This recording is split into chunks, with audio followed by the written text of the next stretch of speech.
everyone, to a 3-hour writing, reading, work session. Woo! Woo! Good morning. Get loose, get your pens, get your paper, get your laptops, your mind, your imagination, your spirit. It is time to get down to it. During today's session, there are several things that I hope to achieve.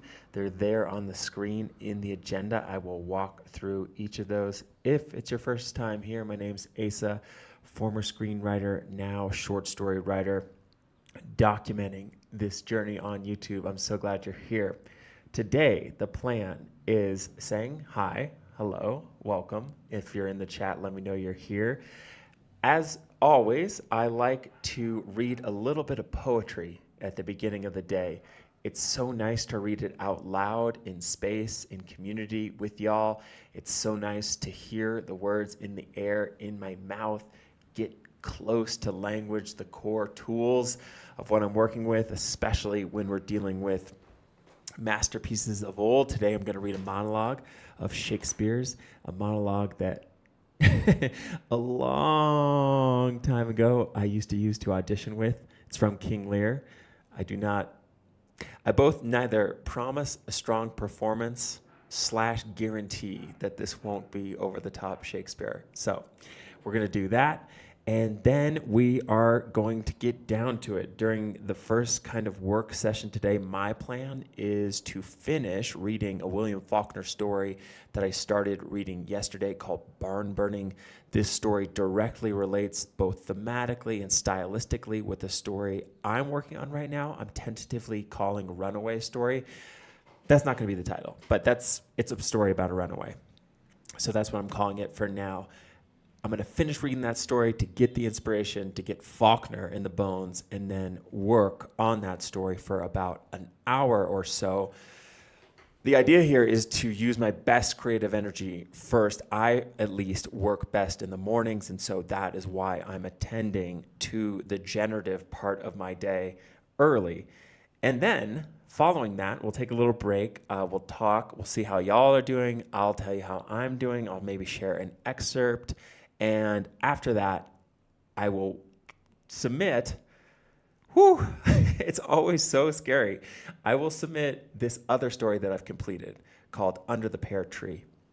This is another story, kind of a sister story in this new world of short stories that I'm creating.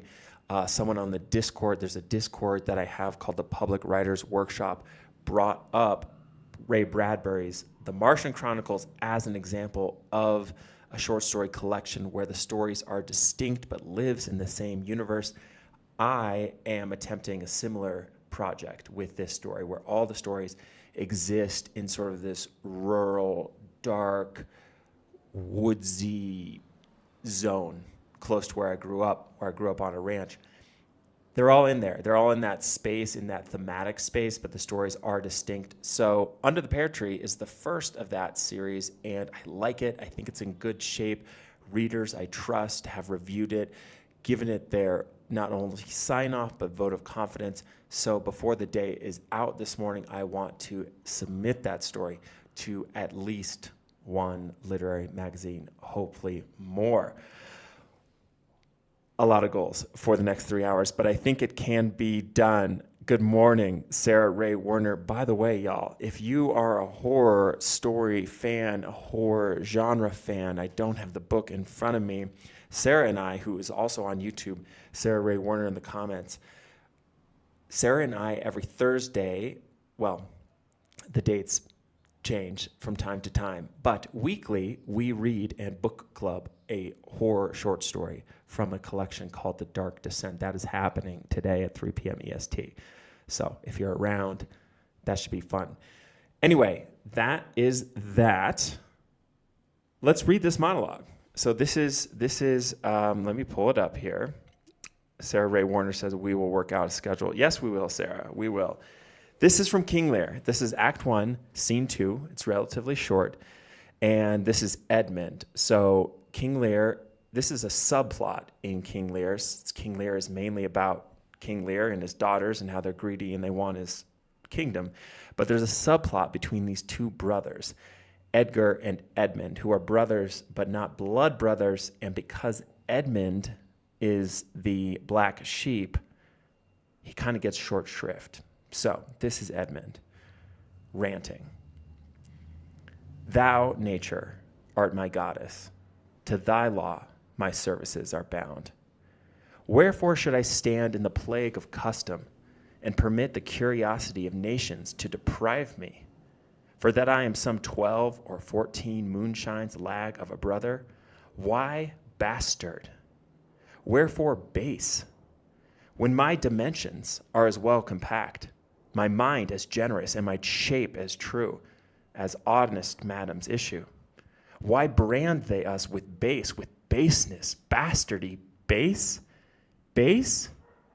Who in the lusty stealth of nature take more composition and fierce quality than doth within a dull, stale, tired bed go to creating a whole tribe of fops got tween asleep and wake. Well then, legitimate Edgar, I must have your land. Our father's love is to the bastard Edmund. As to the legitimate, fine word, legitimate. Well, my legitimate, if this letter speed and my invention thrive, Edmund the base shall top the legitimate. I grow, I prosper. Now gods stand up for bastards. So the line I love most out of this, and it's kind of the densest, it's kind of the most Shakespearean of the bunch, so it's like a little tricky, is basically in the middle there. Oh gosh, I forgot to put it up on screen. I have it here for you. Stand by. Oh no. Did I put it here? Yes. Oh, this is the passage, folks.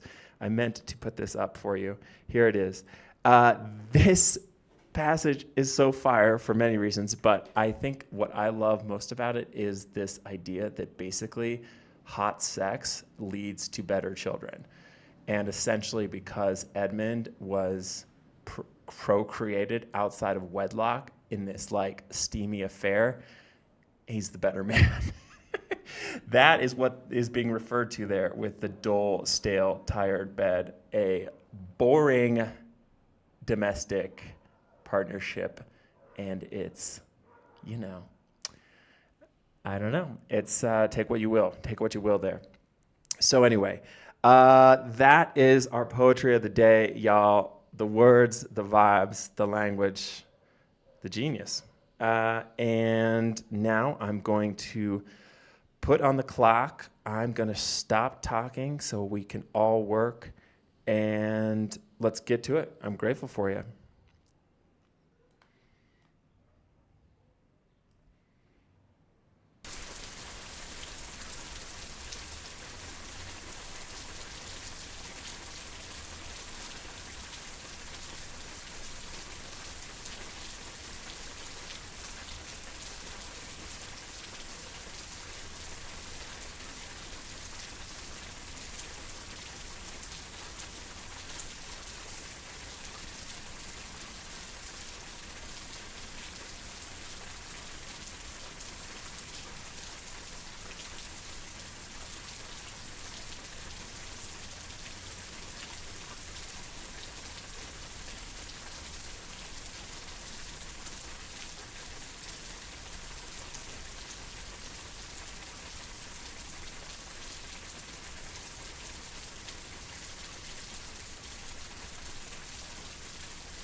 Welcome back to the stream, or welcome. I saw some new names come in the mix. X Daisy Falls, welcome. I'm so glad you're here. Mateo, great to see you too. Bienvenido. Sarah, hi. Kashiki, welcome everyone. So this is going to be a significant update. My plan had been to work straight for 90 minutes or so, working from reading this Faulkner story that I've been reading called Barn Burning, and then shifting immediately into the story. But I'm overflowing right now with inspiration and insight and a plan for revision. My revision plan has now changed since reading this story just now, and so I want to share that because I just feel like this is such an example of how it can be so exciting when the writing process takes its own course and goes in its own path. Let me know if in the chat you can hear me and the sound is clear. I just want to confirm that technically we're in a positive space here before I dive into all of this. But essentially, my concerns over this story to date have been about style. They've been about it's very stream of consciousness. There's very little punctuation. It's a very bold, confident piece. Stylistically, it's new for me, so there's insecurity around that kind of writing. It's just like anything else in life. It's like, oh, is this too performative? Is this too indulgent? I've had fears like that. I've also additionally had concerns over the amount of the story that exists in the past. Those concerns have now been usurped, replaced, supplanted by a deeper one, which is like, okay, you need to go farther thematically. You need to go farther in this story emotionally in terms of what it's trying to do and say as a felt experience, because surprise, surprise, William Faulkner's story, Barn Burning, just hit me like a bat. And I feel wrecked and shaken and moved in the best sort of way from this story. And so what I did here is identified why I think I felt this way. And because Runaway Story, now tentatively named Night Ride, it's about a bike ride in the middle of the night, this kid running away from his abusive father. Because Night Ride and this story, Barn Burning, circle a central relationship between a son and an abusive father, what's been revealed to me just now by reading Barn Burning is that the complexity of that relationship is actually far more complex than the one that I rendered, or at least have rendered so far in the first 1.5-ish draft of Night Ride. Let me explain. So it's a really great story, y'all. Essentially, what's going on in this story is that you have a child, he's 10, and he is a good kid, and he has a moral center. He has a moral compass, whereas his father is almost pathologically evil. He's capable of murder. He's capable of destroying property, lying constantly. There is no redeeming qualities to this man. Yet the child is deeply conflicted because while he has this moral conviction that's still nascent, that's still developing, he doesn't even understand it yet. He's 10 years old, but it's in him and it's driving his actions. At the same time, he has the natural, profound, undeniable love for his father because it's his effing dad and he loves him. And the tension between his love of his father and his inherent, it's really beautiful story, y'all. Goodness is so deep and profound. And in my story, there is a distinct absence of this child's love of his dad, which I think is there and needs to be in the mix, which brings me to the first paragraph of my story, which I think I shared on an earlier stream, but I want to share it again because my feelings about this paragraph have really changed, and so I want to share them. So I'm going to read this paragraph, and I bring this paragraph up. This is the graph of the story because I think that this is the sole place in the story right now that we see the son's affection. So I'm just going to read it. I'm just going to read it here.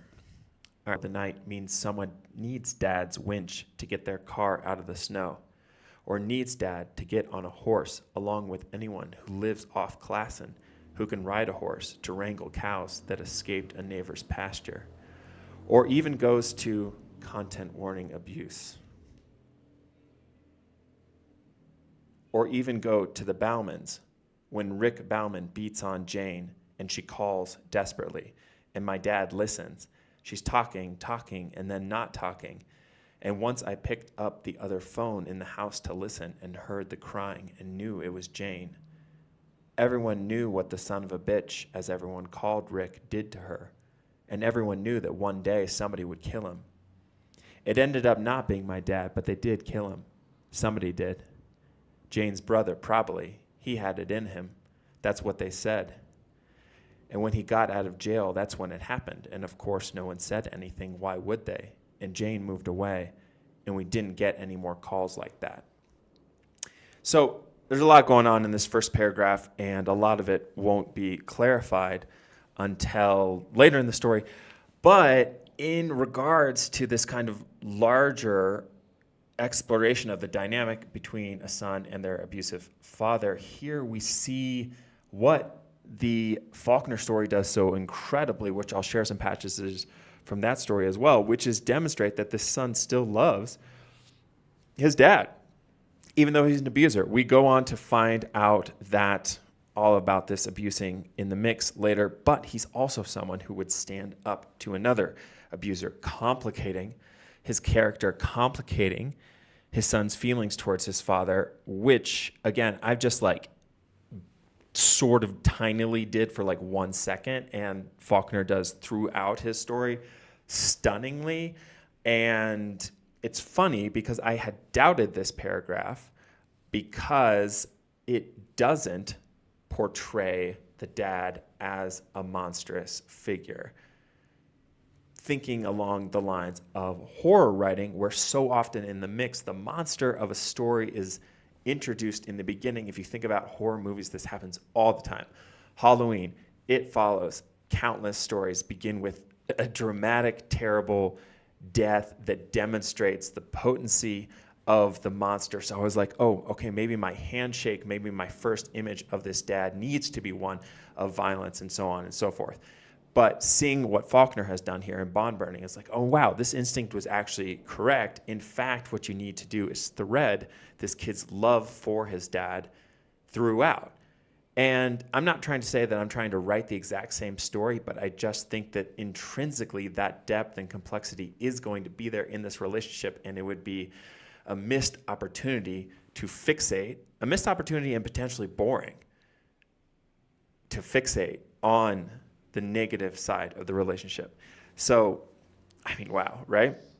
Let me just kind of and the TLDR here is read the Faulkner story because it's amazing, barn burning. But to kind of give some sense of this, I do want to share just a few passages, particularly to this point of, let's stick with this idea of the monster for a hot second. One thing that was also notable and impressive to me is the specificity around the description of this dad. And this just kind of goes to show how you can have a monster in a person, Here, let me get this passage going here. So stand by. That is, hold on. That is not the one I want. Just a second.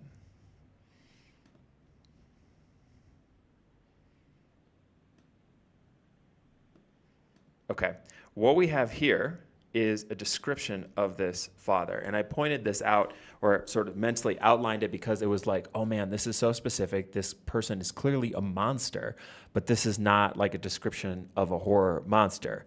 Anyway, let me just read this. Now he could hear his father's stiff foot as it came down on the boards with a clock-like finality, a sound out of all proportion to the displacement of the body it bore, and which was not dwarfed either by the white door before it, as though it had attained to a sort of vicious and ravening minimum, not to be dwarfed by anything. The flat, wide black hat, the formal coat of broadcloth, which had once been black, but which had now that friction-glazed greenish cast of the bodies of old houseflies. Okay, right? This is just like so specific, so vivid.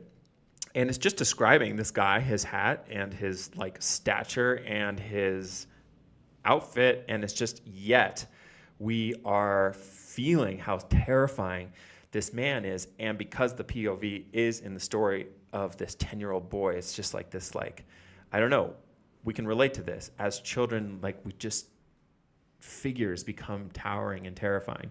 And I just wanted to share that because I thought it was super powerful. So these are some thoughts. Again, I just think the principal takeaway, and there's some more passages here, but like I said, I think just read the story. The principal thing here is like, can we deepen the thematic elements?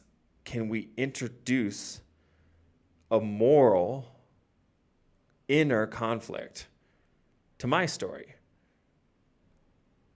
And it's great because I now know that that's what I want to be working on, because it's like, okay, these concerns about style, about like whatever, it's like, okay, fine. If you can give us an inner conflict as powerful as the one in this story about a kid who's a good kid yet loves his dad, and how those two things are incompatible and it becomes a life-death situation, oh man, you'll write a story somebody remembers.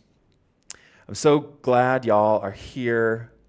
Laura Huntress, hi, good morning. Welcome Takashi. I'm so glad are so sorry that you're not feeling great. I am glad you're thriving and surviving. Takashi, if it helps, Asa, when you're in an abusive relationship, you don't see who the monster truly is. Giving context clues can help the reader understand you're witnessing something heinous. Faulkner definitely does do some of that. It's this, it's just this thing that good writers do, which is omit. And in the omission, allow us to imagine. There's a lot of that in this story. Mateo Leon Rodriguez, author. Also, sometimes it's hard to separate from a parent, even if they are abusive, because that's still a parent. Right, exactly. I mean, this is like, familiar psychological territory. These are like the building blocks of contemporary psychoanalysis, etc. But what Faulkner's done here is it's just put it into narrative in a way that just, I think, speaks to the power of storytelling. It's like we can read the textbook or hear the anecdote, or maybe even we can kind of see it in our extended family or in our own family. But for some of us, it's just like we're kind of learning about this dynamic elsewhere. But you read this story and it's like a 45-minute experience, and you can just feel that dynamic so profoundly. Laura Huntress, barn burning reminds me of the tension in the relationship between father and son in the opening of Blood Meridian. That opening, also, y'all, I'm just going to pull that up here and share it on the next break, because, Laura, that's the one that's like, see the boy, see his eyes, already capable of great violence. That's the one, right, Laura Huntress? Alexis Devon Taylor, welcome. Good morning. Good morning, Alexis. We are just talking right now about a short story that I'm working on, comparing and contrasting with Barn Burning, which is this William Faulkner short story, this stunning account of this little boy who loves his dad, who's a terrible person. And it's heartbreaking, y'all. It's heartbreaking. Oh, gosh. What a thing. Okay, so now I got to actually get into my story. And like I said, my goals here now are less about, I feel good about the spine. It lives in this contained story where it's about this kid who runs away from his abusive dad on his bike to go like 30 miles on his bike in the middle of the night. And the story begins and ends more or less on that ride. So I feel good about the structure. I feel good about the world and the language. That feels true. But now I'm like, okay, go deeper, go deeper, go deeper. And that's what I'm going to do right now. So I'm going to turn on the clock. I also really want this work session to submit Under the Pear Tree, my other story, but I don't know if there's time. So we'll see. Alexis, welcome. Let us know what you're working on. And yeah, I'll put the clock back on and I'll see you on there. See you on there, everybody.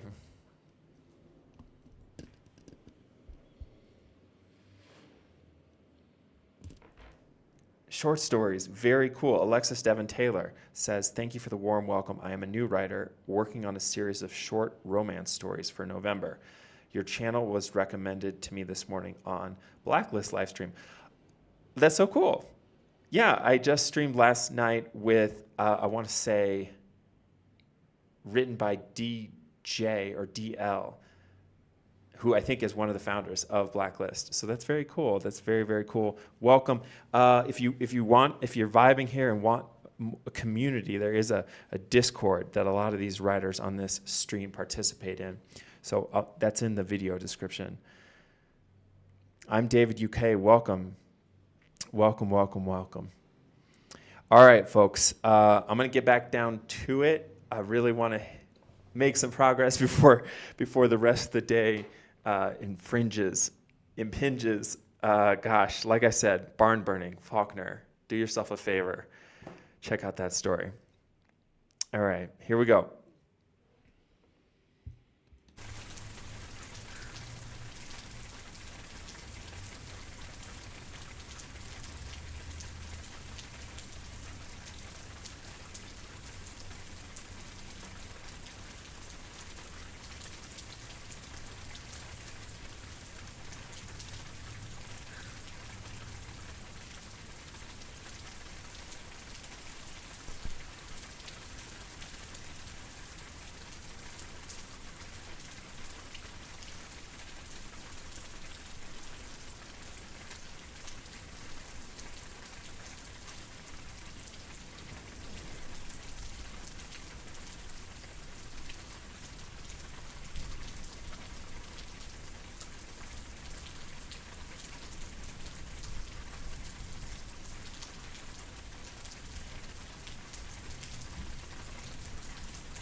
Hi, everybody. Welcome back. Welcome back to the stream.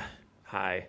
If you haven't been here the rest of the stream, I today am working on a short story. Been revising this short story in conversation with y'all and none other than William Faulkner, the American writer who wrote a number of amazing short stories. Coming into this past work session, I had the goal of interrogating the themes of my story, interrogating the emotional resonance up against the William Faulkner story that I read today that has a similar dynamic. Both the story I'm reading and that Faulkner story are about abusive father-son relationships. Mine didn't hold up. So I was like, okay, which is fine, but it's just like, it was this nice like prod, this poke to see if I could deepen the story. And what I found in rereading it is that actually there is a deeper emotional resonance happening, but it is not so much between the child and the dad, but between the child and his brother, who also faces the brunt of their abusive dad. And I read closely and found little like seeds of this at work here.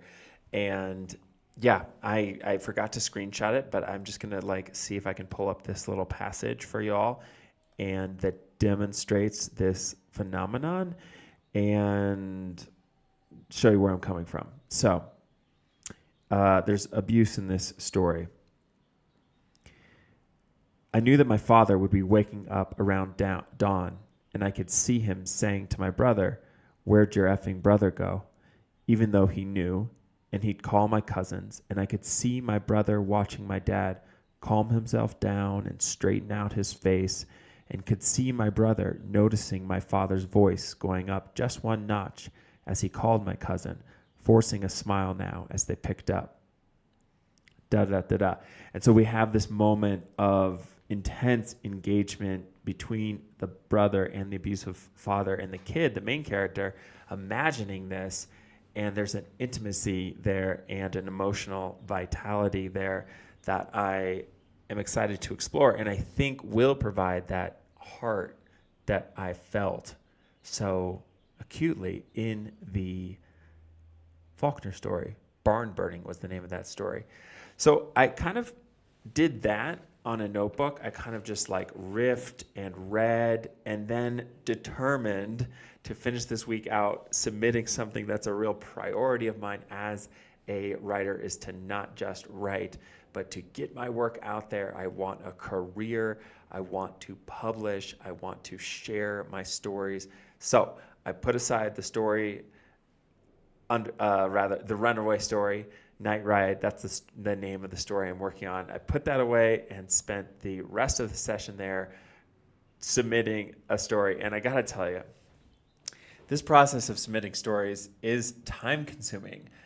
I have these great spreadsheets that I've found. There's a couple kind of widely known lists that rank literary magazines, one called Brecht and one is called Krauss, and they just have tiered rankings and all this. I went through them to try to find places to send my story under the Pear Tree to, and it was onerous because almost all these stories, first of all, require a fee, and I'm just not looking to spend hundreds of dollars per story when I'm writing as many stories as I'm writing to submit these things. And then they have such limited windows of reading, which means that they only accept submissions in the month of December, and they cap submissions at 300. So if you don't submit December 1st, you're out of luck. It was so daunting, but I am excited to share that I found a place. To submit to. I am so excited. And because I made these slick little spreadsheets for myself, I want to share the updates here. I made this spreadsheet earlier in the week to help me keep track of all my story submissions, and I excluded the name of the publication here because they emphasized anonymous, so I just don't want it to be out there that I applied to this place. But you can see there on sub, under the Pear Tree, 2,100 words. It is now out there. This is a win. This is a big win, y'all. Also, during this last session, I created this folder on my desktop. It's the little things, y'all. Moved the Word doc from downloads into this. This is now on my desktop. We are in process. We are building a career. It's happening one folder at a time. Additionally, I wanted to share Submission Grinder. So I've talked about Submission Grinder before. Submission Grinder is another resource to find places to submit to. And they're super helpful because it has an active community who, when they take stories, or when someone in the community submits a story, they jot it down in the system, which helps over time with enough submissions get all this data about the place that you applied to. So, for example, if you check this out, I've left the name off, but what this shows you here is data about how long I can expect to wait to hear back from this place, the number of acceptances and rejections that folks on Submission Grinder have seen from this particular publication. Anyway, I went on and, like a good Grinder submission member, documented my submission so that now, the day my piece is accepted or rejected, they said on the website 9 to 12 months. So it'll be a minute. And they do allow simultaneous submissions, so I'll be able to send it elsewhere. Anyway, once I find out, I'll be able to log that result into the Submission Grinder, and it'll help everybody else. So anyway, that was a triumph. That was triumph is such a strong word, but hey, it's so hard to get from A to Z, to draft, to write, to revise, to polish, to spell check and submit. This is really just the fourth story that I've done since starting this YouTube channel. Feels great. This is the first story that exceeds 1,000 words that I've submitted. Estamos en camino. We're on the way. So anyway, how'd everybody else do? I see some things popping up in the chat. Let me see if I can get this chat opened up a little bit here. Sometimes it's hard to see everything. Shoot. Congratulations. This is Alexis Devin Taylor. Alexis, are you on YouTube? Can I shout out your channel here? Congratulations. I think I am about finished with my very first short story. That is the congratulations to you, Devin. My first ever first draft, 1,028 words in this sprint, 7,765 to 8,000 words for book one of my 5-book series for November. That's fabulous. Amazing. Thank you for sharing that news, Alexis. Okay, everybody. I'm going to sign off. This has been a great stream. I hope you had fun and had community, and I was so glad to see everybody talking and sharing everything they were up to. No channel told the lurker. Well, we'll just look for your name when your story gets published. Anyway, I'm glad you're here, Alexis, lurker or otherwise. Okay, everybody. Yeah, I'm Asa. Have a great day.